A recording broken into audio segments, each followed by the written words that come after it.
Well, I was born in the United States, California to be exact, which could explain a few things, but I never even thought about going to India until 2001. And I never started practicing yoga until 1997. So even when I started to learn about Ayurvedic medicine in 96, when I started my massage practice, I just had this feeling about it like it was in my bones. It just resonated with me. It made sense. When I started to study it officially in 2003, which is when I started to go down to Florida to be with a teacher, I felt like I could close my eyes, let her speak, and the wisdom of Ayurvedic medicine just resonated with me. I could feel it in my bones. So when I started to officially study it in 2003, I felt like I could sit with my teacher and just listen to her speak, and the wisdom would just sink into me. It just seemed to float in and settle into a place where it had once rested before. I do not expect this to be true of most people. It doesn't resonate with everyone.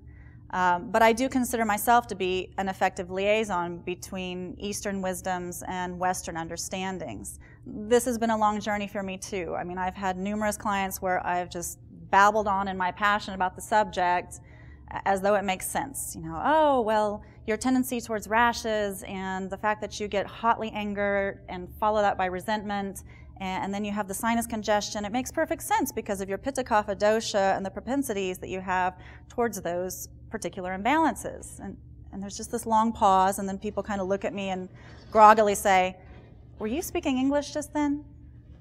Dosha, Pitta, Vata, Kapha, Ambuvahasrota, Pranayama, all these words mean nothing to most people. And in fact, they feel left out of the loop if they're repeated continuously as though by repetition they might understand what they mean exactly.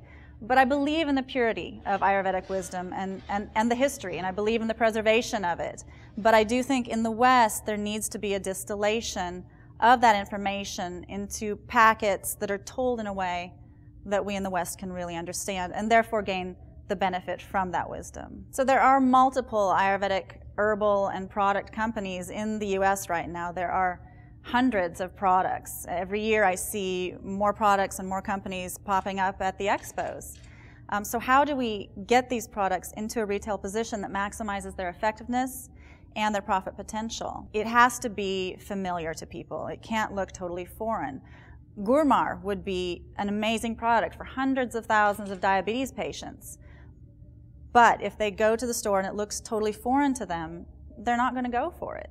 Now, a small portion of the market does want to see something that really looks like it comes from India, but it's truly a small portion. Most people need to see something that they are used to seeing. So the brochures, the marketing materials, the educational materials, the displays have to fit within that mainstream and that norm of what is seen in a health food store or a dietary supplement store or even eventually pharmacies, we hope. Don't make a separate display that's all Ayurvedic herbs. That just adds to the foreignness of it. If it's there on the shelf with other herbs that are for sleep, other herbs that are for stress, for the heart, then it looks like it belongs in Western medicine and it looks much more accommodating and not so foreign. People are much more likely to pick it up. Ask any layperson, even in the dietary supplement industry, about Ayurveda, and they say, oh, it seems very complicated. I tell you, it's beautifully simple if we let it be.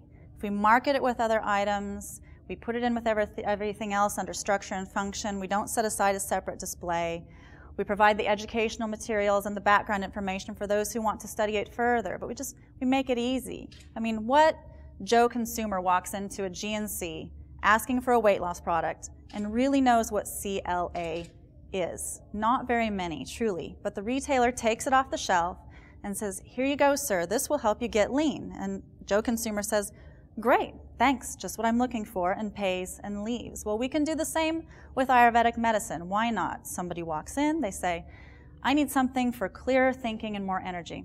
Great, sir, here I have a box of tea for you, and this will help you have a clearer head and a little bit more energy. And he hands him a box of Tulsi tea or holy basil. Oh, and I have this other product, and hands him a jar of ashwagandha. This will give you some endurance and some extra energy and effectiveness, and it might even help you sleep more restfully. Oh, that's great. Thank you very much. How do I pronounce these?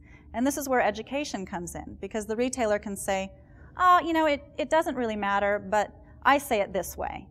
and then the consumer says, oh, great, well, thank you very much, and they pay and they leave.